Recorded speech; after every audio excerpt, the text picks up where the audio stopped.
Hi, I'm Daniel Gold, and welcome to the Leadership Lab.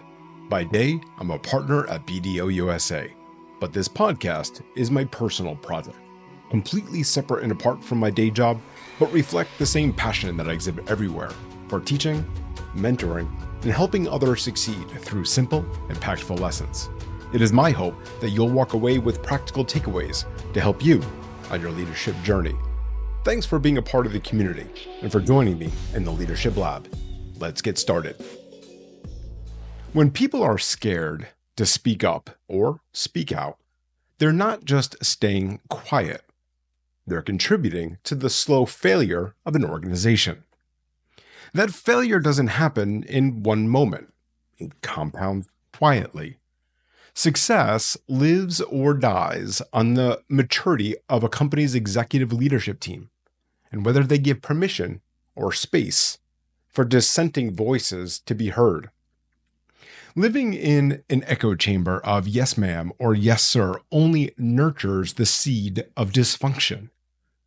But when an organization thrives off perspectives that differ from the one sitting at the head of the conference table, something shifts. Opportunities blossom.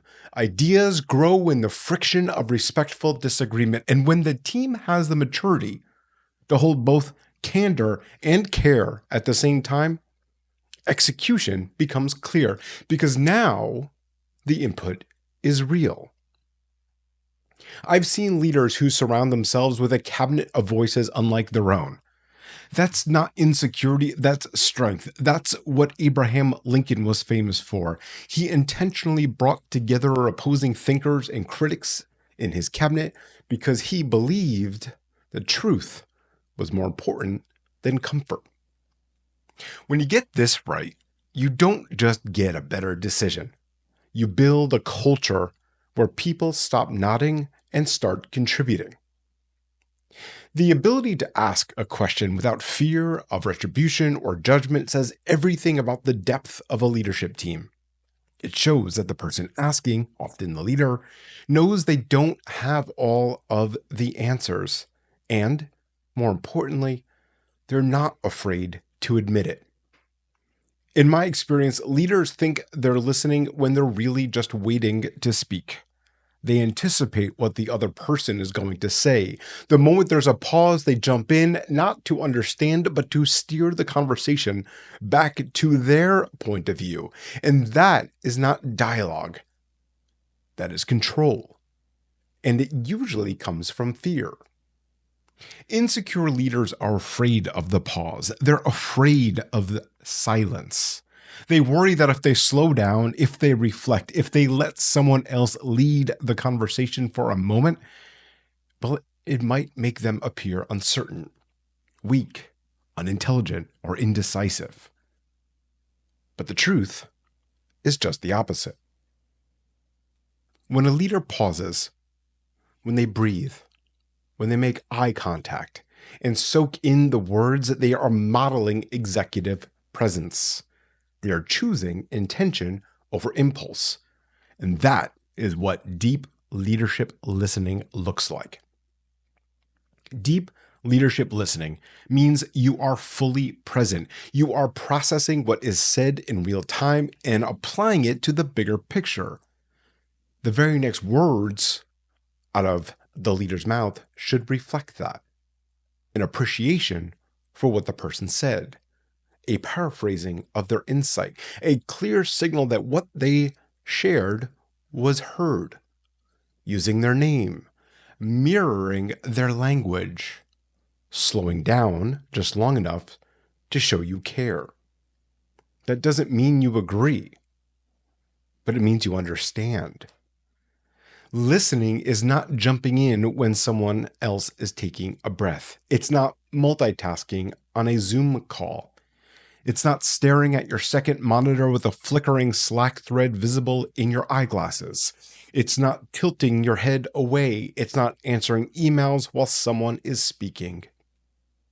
It is not nodding politely while preparing your rebuttal. If someone is speaking and you're already on to your next point, they can feel it. And what is worse, your lack of presence sends a clear message that they don't matter. Even virtually, you can be present. In fact, you have to be. Eye contact matters. Stillness matters. A follow-up question asked with curiosity, it matters. Anything less, and you're not just distracted, you're disrespecting the other person's time, trust, and voice. Listening breaks down in a few consistent ways.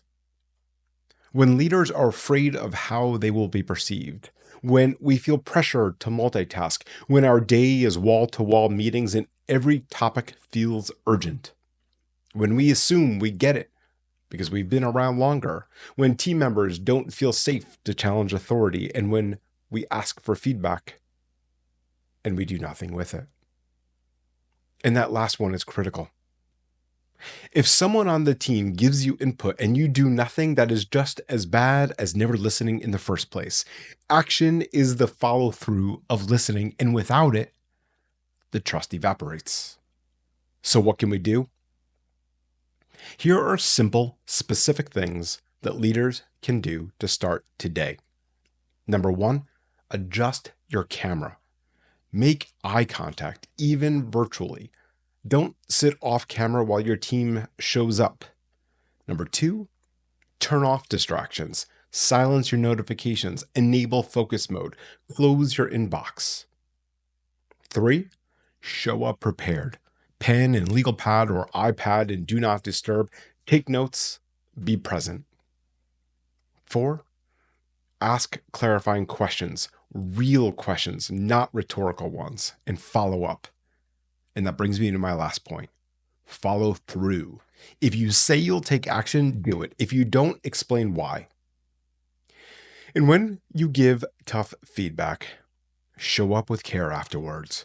Directness and care must ride together. If you're only bringing one, you're not leading, you are just managing. Your team has ideas. Your team has truth. That is why you hired them. If you can't hear it, you'll never grow. You'll never innovate, and you'll never unlock what is possible. Deep leadership listening is about appreciating the pause. It's about showing presence and intention. It's what earns you the right to be called a leader. Because when your people feel seen, when they feel heard, when they feel respected, they will give you their best, not because they have to, because they know it matters. Remember, leadership isn't about perfection. It's about progress. Take this lesson, put it into action, and continue setting the gold standard in your own life and at work. See you next time.